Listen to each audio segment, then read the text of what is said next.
You know how I could tell the Giants got swept? Because the flex moment of the show was us talking about Lil Wayne for the 40 seconds that we brought that up? No, because Mark Willard has no orange and black on. Got no Giants hat today. No Giants hat. No Giants hat No today. tweets. No nothing. They got to earn that stuff. They broke him. They got to earn They that. officially broke you this weekend. What hat are you talking about? I don't see it. Camo. Anyway. Exactly. It's like I'm not even here. Yeah, man, Saturday night. Brutal. I like... That one broke you? Well, is that the one? Well, depends the Detroit game look at what? Define broke you. Yeah. I mean, it's not like we were put together to begin with. But I will say this, and actually you'd be a good guy to ask this, because Larry and I, this is one thing we're going to talk about today. Even though I know you've been trying to avoid Jimmy all day, Bonte, and we're going to start with Jimmy. But Jimmy talk will be. Well, tomorrow's a big day. Wednesday. Tomorrow's a big day. I'm just waiting. It's calm before the storm. Tomorrow's a strategic day. But I want to ask you this. Keep him as a backup? The Giants. Jason Why Poe? not? The Giants are bad, and the Giants have been bad before. The Giants have been good before. But I'm always intrigued by how a fan base reacts to any given team. I'm 47 years old. I've been a Giants fan since I came out of my mom's belly. I have never seen the Giants fan base this mad. Now, maybe that's just because social media is here, but there's something about this team that really ticks people off. Yeah. More so than their record would indicate. And I've got my list of reasons why, I think. Theories. Right. You get your theory? Got my theories. What do you think?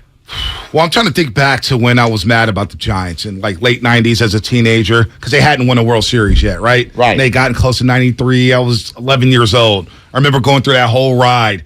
And when Fred McGriff got traded to the Braves as a kid, I was like, oh, no, we're in trouble. And I came back from camp. I went to Camp Mendocino. They were up like 10 games in 93. Thank you, Padres, right? Thank you, Padres. I go to Camp Mendocino, come back. Lord. I had pink eye. I had a miserable experience. But I was happy to be back to pick up that sporting green to see where the Giants were at. I'm dating myself. 93, no cell phones, no pagers, straight payphone. My grandma wasn't giving me updates of the Giants. And so they were like 4 up. And I'm like, wait, they got Fred McGriff. But I wasn't mad because they were competing. Late 90s, they were competing. Sabian made moves every deadline, no matter what. I don't care if they were 500. If they were like 5 back, Sabian was making a move. I think it's the way they play. It's the data. It's like, when you see Lamont Wade batting 3rd and 2nd over the weekend, when you see Yaz batting 5th, and he's batting 180 and 170, we know Yaz's numbers. It's like Farhan has told us that he's the smartest guy in the room. And they don't do things on feel. They do things just based on data. So and like there's no light at the end of the tunnel. Can I- Steve, get in there because we had a great conversation. No, it takes me back to when we brought on some radio hosts from Philly when they first hired Gabe Kapler, just to get some insight to him and what Sounds he's like a great get. Oh, yeah. We've got somebody from Philly Well, it was on the Howard, line. it was Howard Eskin and Angelo Oh, Catani. there you go. And they both echoed the same sentiments, which was Gabe Kapler and his pitching changes insulted my intelligence. And the way that he talked to the media insulted my intelligence. You're insulting me by trying to impersonate Gabe Kapler right now. No, that's not Gabe Kapler. That was Howard Eskin. That's the Howard Eskin. That's how we're doing, Gabe. Well, you know what's got funny? it. That year Gabe was there in Philly. I remember being at a game. Bryce Harper hit 2 moonshots, right? He hit one to right center. I was like, damn, wow. Look at the power. Wish we would have got that guy. Kapler that game subbed in. He relieved his left-hander pitcher for a lefty reliever. I was like, that's a new one. Usually you see a lefty for righty because there's a right-handed batter up. Maybe you go to a righty, or if there's a lefty, you go to... Like, this guy subbed a lefty for a lefty, and I was like, that doesn't make much sense to me. And the Giants ended up blowing that game open.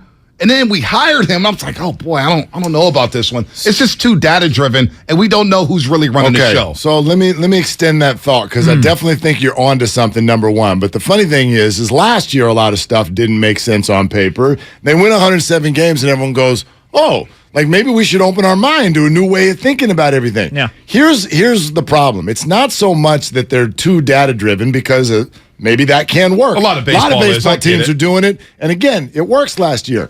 But here's what gets me. I don't even know if they mean to do this.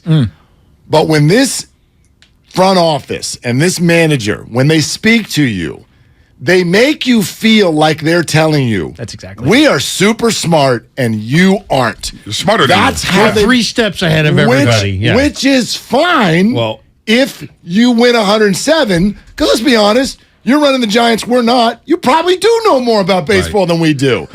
But if that's what you're going to tell us, it has to work.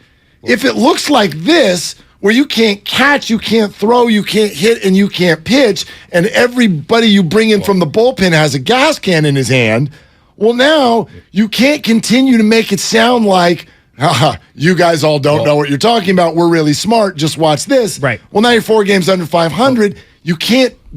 I don't know. I don't know if they mean to, but they got to know that's what it feels like to everybody. Well, Kreuger, remember the week in Washington? They go to Washington, D.C., and they're stealing bases in the 7th. And, Dubon's now with the Astros. He's going to see the postseason, believe it or not, playing for Dusty. But Estrada, they're all stealing bases late. And what Kapler said after the game? Oh, we're going to play hard all through 9 innings. We don't care what the score is. Basically saying, stop us, right? It's like a football team saying, hey, we're going to pass the ball until the clock says 0. It's your job to stop us, like those old great Miami teams in the 80s. We don't care about the baseball unwritten rules. Yeah, we don't care about none of hard. that. We're the Giants. We're big and bad. And remember I told you, Mark, I was like, this is the type of quote that's going to bite you in the ass. Because now look at this. They're playing 17 the next 20 or 19. The Dodgers, the Braves, the Phillies, and the Padres. They're going to look, and then Brewers, by the way, for 2 games in a day on a Thursday. Now everybody's laughing at the Giants saying, hey, what about playing hard for 9? Because it looked like they tapped out in Minnesota. That comment is coming back to bite them in the ass. They just look dead, and they have nothing to pivot to. And you guys had Flem on. I was listening to that. It was a great interview. Flem basically said it. He's like, hey, look, they'd love to, introduce some new position player guys. They don't have any. Right. No.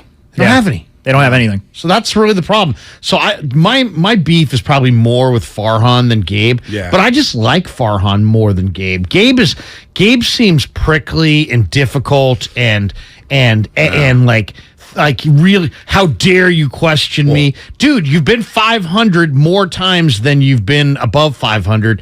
You're kind of a 500 guy. Not to change the subject, but development has just come out of Philadelphia that might interest 49er fans. The Philadelphia Eagles are releasing safety Jaquiski Tart. Seriously, bring him back. I would bring him back. I mean, wouldn't you? I would. I mean, based on the reality of right now, I know him and Jimmy Ward are very different players and a little bit different with how they handle the safety positions, but based on what has taken place back there and his knowledge of this organization, probably makes some sense. Yeah, and they're thin at safety. Yeah, right. So That's a concern. And you know what? Jaquiski did not cost them the Super Bowl. Come on back and try again, Jaquiski. Come on. He should have made that pick, but come on. They had 2 drives after that. They didn't get 1 first down. Right. Come on, we can't. Kreuger, Look, were you down there at SoFi? No, I wasn't. So let me tell you, SoFi, because I was sitting next to Shasky's best friend, Rocco, and it's Niner fans.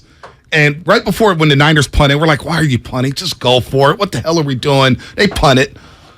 And I looked at Rocco. I was like, Stafford's going to throw one up. He's going to throw one up in the last 7-8 minutes of this game. And he threw one up that next play, and Tart drops it.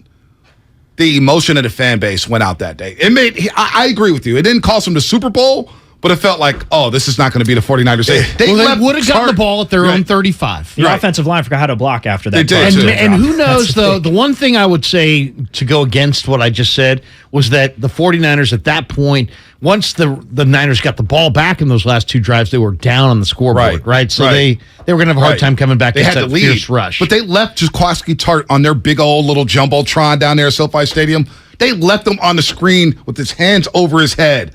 And we all were just like, we don't like the body language. And remember back on the broadcast, Joe Buck kept saying it, and Tart still hasn't gotten over that dropped interception. Wow. And, of course, the next play, 30 yards for Beckham, tack on 15 from the Jimmy Ward hit. And it was like, it didn't cost him the Super Bowl, but that momentum swung. It felt like it did. I wish we could all just find the middle ground here. Like, no, don't DM Jaquiski Tart and rip him. Yes. No, one play never He is. owned it, too, man. Yeah, he owned it. Like, one play is never the reason it did not happen. It's very rare, especially in a team sport like this.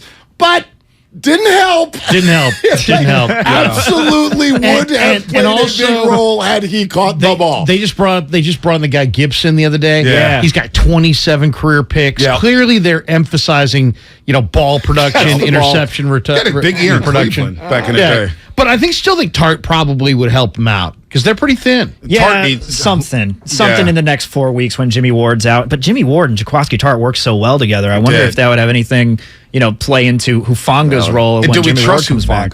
Do we trust Hufanga when it comes to pass coverage? I think Hufanga is going to be terrific. Yeah, I think it would be great. I think he'll be, I don't want to say great, but I think he'll be a really good safety and strong safety, a very underrated position in the history of the 49ers with all the guys they've had in the past. But I do want a veteran back there. I want a veteran alongside Hufanga. Like Tarvarius Moore just doesn't do it for me. No, he takes bad angles. That's the thing. I mean, Jimmy Ward and Hufanga, if they're healthy, man, they got two really nice-looking safeties. Yeah. It's when you get to safety 3. Right. Is it George Odom? Yeah. Safety 4. Is it Tarvarius Moore? You know what I mean? Those guys, I think I'd rather have Tart. Yeah, I'm with you there. They're more likely than not going to keep 4 safeties and just 4 safeties. Yeah. What's going to be the big cut tomorrow? Outside of the Jimmy stuff, because I want to get to your thoughts on Jimmy. I see your face, Mark. You think he's getting cut? You think he's going to still be on the roster? I mean, What? You still think he's going to? I mean, listen. I said last week. I would welcome him back as a backup. I know. See, Kruger's I know, high on Brock Purdy. but that's I am what- not very high on Brock Purdy. I lost too much money on him at Iowa State. I want to create 2 lanes here because I know that's where people's mind immediately goes when I talk about keeping him tomorrow. I don't. The only thing I'm very, very sure about is that Jimmy's not on this team this year. I don't. That's not where this is going. If you keep him tomorrow, it is a competitive, strategic move by the 49ers to hold him until September 9th. Yeah. I do not. I think the ship has sailed on the idea of him being on this team this year. Well, and for if you're multiple John reasons. Lynch, you got to go. You're going this far. You got to take it all the way to Yeah. the finish line. You're the general manager of the 49ers. You're not in charge of making sure Jimmy lands softly. Right. Your job is to defend everything that's the 49ers, and that means get what you can get, do what's best for the franchise, do what's best for yourself. Don't worry about everybody else. That's fine. That's my I get thought on that. it. No, I don't disagree. You don't owe it to Jimmy to Well, no. You don't owe it to him. Listen, I would disagree with you if the team we were talking about was any other team than Seattle or the Rams. I would disagree with you. I would say that after the story of the last 5 years and the 2 title games and the Super Bowl and the nice guy Jimmy and the we're going to do right by Jimmy and the we decided to move on, Jimmy did nothing wrong. In fact, I got a separate new question about Jimmy. Ooh. You know, y'all like, when's Gabe Kapler ever going to get thrown out of a game? I've decided, Jimmy, are you there? Yeah. I would have lost my mind by now. The last year and a half, Baker Mayfield had this happen to him for 2 days and he lost it. 2 days and he went on Twitter and lost his bananas. Jimmy has been drafted against, tossed aside, left his shoulder on the field in Dallas. Now he's been dragged through an offseason filled with surgery. And here we are on August, what's today, 29th? And everyone's just like, there he is. He's running on our sideline. I would have been like, what? Throw a chair, do something, take a pay cut, scream, have a press conference. Are you...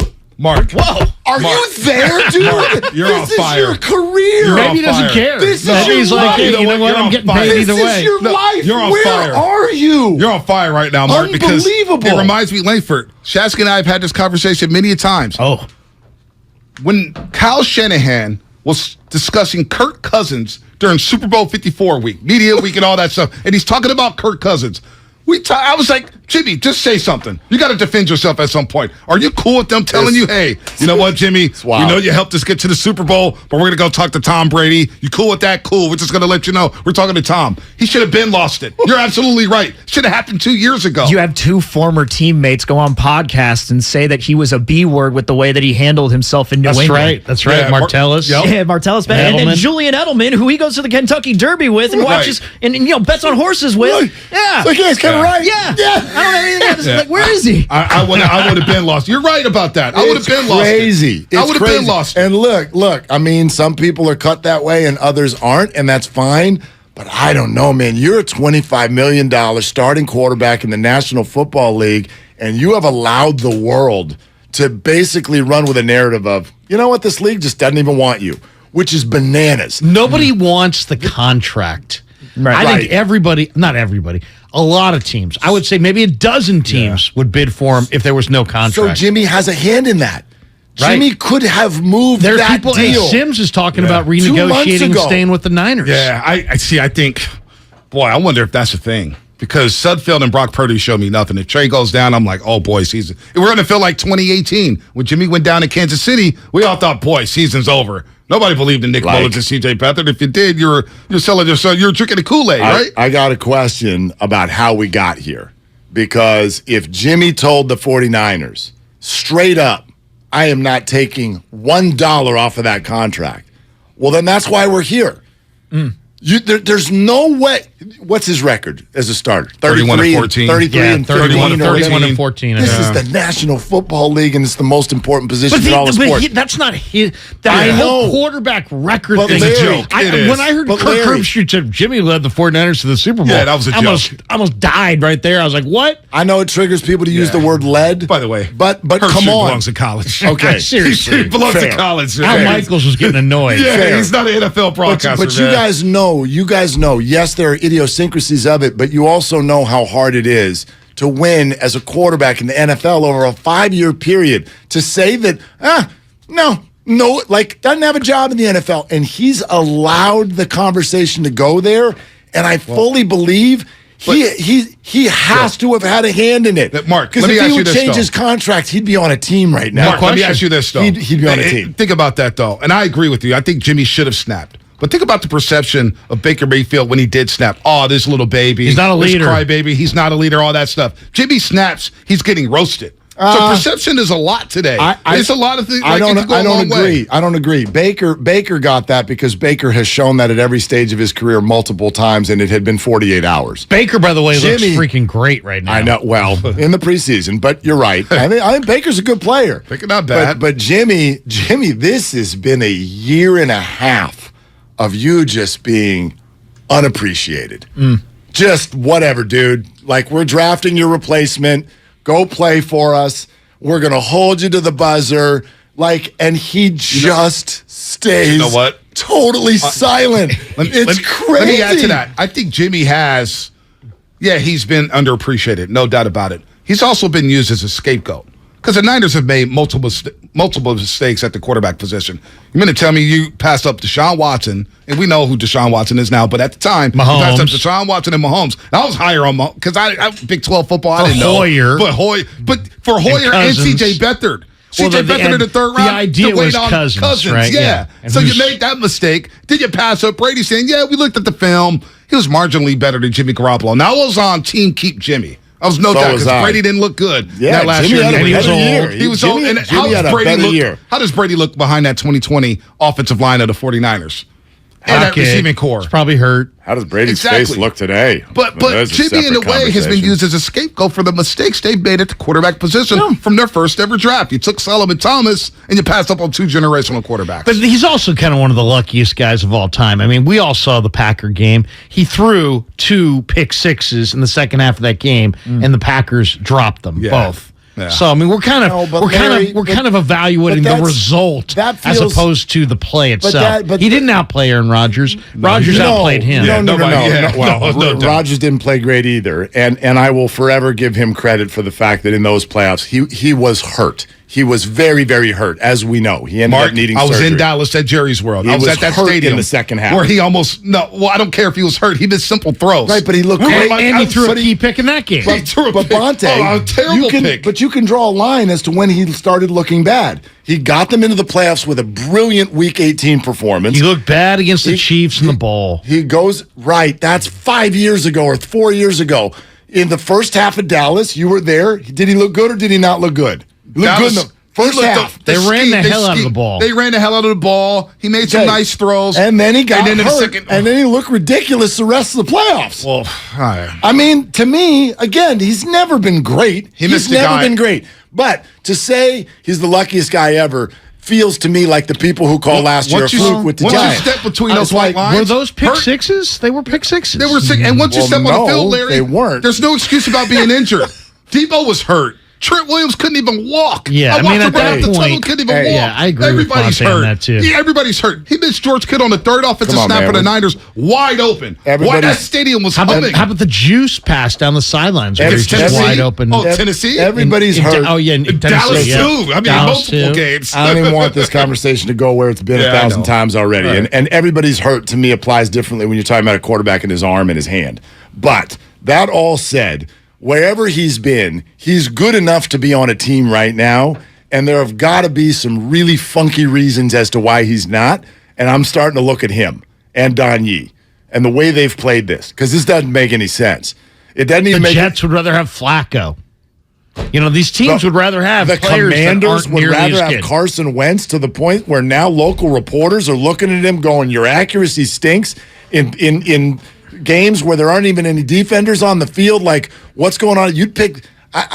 This is a huge it doesn't make any sense. This is going to be a huge inflection point for the Niners, because if Trey Lance does get hurt in a week, you want to go to Nate Sudfeld? You want to go to Brock Purdy? You want to go to Jimmy Garoppolo? I think most people would say, bring me Jimmy Garoppolo. I'm cool with Brock Purdy, but it sounds like the Niners may be cool with Sudfeld. Well, whatever it is, you can't listen. Larry, Brock Purdy. That's not the answer, man. I thought Brock Purdy looks good to me. But the story is this: if Jimmy's on the roster on September 10th, this is the day before the opener. Think of the message you're actually sending Trey. The message is, we don't trust you. Totally. We're not really sure. We're getting ready to have Plan B. You can't. He hadn't even started yet. They have intentionally separated the quarterback room from Jimmy. It's not. Trey was asked, just days ago, "Hey, do you talk to Jimmy?" He's like, "I see him in passing." He tried to make it clear they're not really consulting. They're not really. He's not part of their equation. So, is there going to be a pivot? Is there going to be a change on that? Or is this the direction they're going? We're going to find out. To me, last year when I saw Jimmy at the podium, everyone's like, oh, he's so classy. He's so cordial with the media, which he is. But to me, he strikes me as a guy who just can't wait to get off that podium after the game's over. I'm just going to answer bland, vanilla answers to these questions. I'm not going to say anything that's going to get me in trouble. I want to get out of here. Remember where he was brought up. True. That's how it works. To the guy who said that's how it works. 90% of what he says to the media is BS. He's not going to tell it how it is. You get drafted by the Patriots, you are taught a certain thing at the podium. Until we saw what happened on Saturday. You kind of brought it up with Tom Brady and the way that he looked, the way that he talked after that game on Saturday. I think it was Saturday with the Buccaneers. Yeah. I was like, man, you don't look like you just came off a very happy family vacation. And he says, like, there's a lot of bleep going on right now. It's like, that's the most he's ever given us. 45. I was like, what does that seem to say? By the way, what does that mean? Does that mean anything to I'm anybody? in my 30s. There's a lot of stuff going on every day. What is it? 45 is an excuse now? Yeah. Oh, man. No, this Jimmy Garoppolo stuff's going to be. And look, someone who's 47, I actually kind of totally understood what he was saying. But anyway. If the Niners are playing gamesmanship with Seattle, why the hell would the Niners fear Jimmy Garoppolo? If they want him out the door, and they've been trying to kick him out the door for 3 years now, who cares if he goes to Seattle? Well, here's the thing. If he goes there and they beat the Niners head-to-head, and you're John Lynch, it's a bad look. It's not only a bad look. It could be, a groundswell of support for, man, you need to go. You know what I mean? They've got a good roster. That's another thing. Shanahan didn't want Jimmy G. Shanahan didn't want him. Originally, Shanahan has told you everything. At times. The 2-minute drill before the Super Bowl 54. I cannot believe this, and people defend this till they're blue in the face, and I can't believe it. When John Lynch is in the suite saying, timeout, timeout, timeout, I've never seen a team of that caliber playing for big stakes to say, you know what, let's just let the clock run. We don't want to go 3 and out. It was a terrible plan, Bonte, because they were playing a team that was explosive offensively that ran them over in the second half. Right. Yeah. Take every opportunity you can to score. Score. I can't believe that. Kyle's not the only Shanahan who has had trust issues with quarterbacks in the past, and he clearly did. He had trust issues with Jimmy Garoppolo. He may end up having trust issues with Trey Lance. He may have trust issues with every quarterback he's ever worked with, except he didn't have trust issues with Matt Ryan, and that got him in trouble. That got him in trouble in the Super Bowl. So who knows, maybe there was some PTSD with the whole thing. But the idea that Shanahan, when we do this, he didn't want Jimmy. He didn't want Trey. He wanted. My understanding, Larry, you tell me if I'm different, Kyle is not getting forced into any decision with the San Francisco 49ers. He's the guy. Kyle makes the calls. He does make the calls. If these things are happening, then Kyle has signed off. But he's always been looking. He's always been looking. Sure. He was married to Jimmy, but he was always looking for that backup plan. They need it. I mean, history shows that you need to have outside of Brady, Rodgers, you need a dynamic athlete to win. You need a top 10 quarterback. At some point, I think Shanahan and Lynch evaluated Jimmy and said, you know what? We like him. Top 20, yeah. Top 10, no. So we need a top 10 guy. Let's go get a top 10 guy. They went and got Lance. Now it's about coach him up, get him ready, commit to him, and we'll find out where it goes. Langford, right? that's what gets me ticked off, though, because this trend was moving in 2017. I was like, you got your guys right there in the draft. You can build your own. Now, you probably don't end up with Nick I don't think Bosa, they even really evaluated him Which is because crazy. they had one eye on Cousins. which is insane because he's a classic drop-back quarterback. Talk about coaching up Trey Lance. The fans are coaching him up on Twitter over the weekend. Oh, You boy. guys see that? No. Yeah. Kurt Warner's getting... Kurt Warner. Oh, someone my posted- God. Look, someone Stop posted a video. questioning people who are Hall of Famers. This is how it's going to be. Just Yeah. because, This is how it's gonna be. you've got the all 22 copy and you saw the entire game doesn't mean you're Brian Baldinger. No.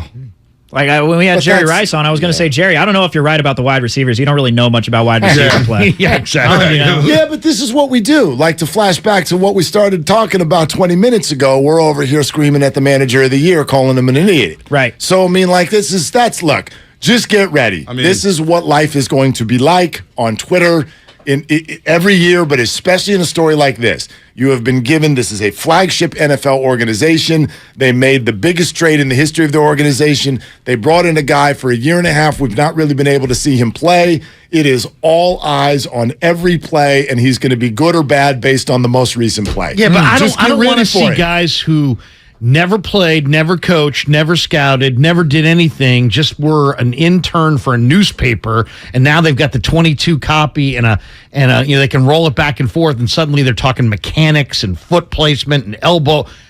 You're out of your depth. You're not. You don't talk about things you don't know. Yeah, you never know who the first read is on a play, the primary wide receiver. We don't know. We will never know. Never know. And unless you're in practice in those meetings, you don't even know what they're coached to do. Right. So if you don't know what they're coached to do, and you didn't play scout, coach, don't. Just don't. Yeah. Just give your opinion like everybody else and move on. Right? I just look at these first 2 Jump the weeks. shark. Look at these first 2 weeks of the NFL season. If you are, let's say you're the general manager of the 49ers, and you know what we just said, which is that on Twitter you're going to be great or you're a dog based on the most recent play. Look at the scenario. Maybe this is why they do keep Jimmy tomorrow. The scenario of we passed on Justin Fields, and now you're going to play him head to head. I know. he did look great this weekend, by the way. Fields looked good. Well, he And looked we good re- against the Niners last year. Yeah, right. He did through that dime. Yep. And we replaced Jimmy Garoppolo with you, and that's who you're playing week 2. If the 49ers somehow, and I don't think they Start will, 0-2. if they ended up 0-2, the world's over. Oh, because The week 3 sky you played is- the sky- Week 3 you played your old Gone. you play your old pal and Russell Wilson. Yeah. Week 3. Yeah. And then, by the way, week 4 is the Rams. So Yeah. but Justin Fields looked good against the Niners last year. He did. And he's rolling out, he's throwing dimes, and all those pictures we saw on Twitter. You talk about Twitter. Remember all the pro day workouts and stuff, and the way Shanahan was smiling at Justin Fields. Everybody thought he was the guy. He was the guy. Didn't he have his shirt off? Isn't that why we were going nuts? Because he has his shirt off during that pro day or something like That that? made him been Mac Jones. Oh. It's Mac Jones. Yeah, Mac Jones had dad bod. That That's was right. that was a Yeah. big story. That was a big abs. story. Yeah. So a lot of Jimmy, huh? Plenty of Jimmy. We're not Yeah. running from Jimmy. This is a big day tomorrow. It is a huge day. This is a big day, and we may find out during your show. We may find out during our show. But leading up to 1 o'clock tomorrow, the plot thickens. It does sticking. It does stick. What Brock are they gonna Purdy, do with though. Jimmy G? Believe in no. Brock Purdy. No. That's where we're not on the same Believe- page. believe in Brock Purdy. We're Oh, my talking gosh. Jason Poe for the They- next 3 hours Brock tomorrow. freaking Thank Purdy. the Don't say heavens that's Willie Larry, Snead we the might. fourth dropped that pass, because if he didn't drop that pass when Brock Purdy gets to Houston, Brock Purdy this Willie and Brock Purdy Snead. that. I mean, what would you say you do here? You know, I mean, what would you say you do here? Like he was a volleyball setter. Or I something. will predict that Willie Snead does not make the team no, tomorrow. he I will be predict long that. gone. We'll be predict that. listening, boys. Have All a right, good brothers. show.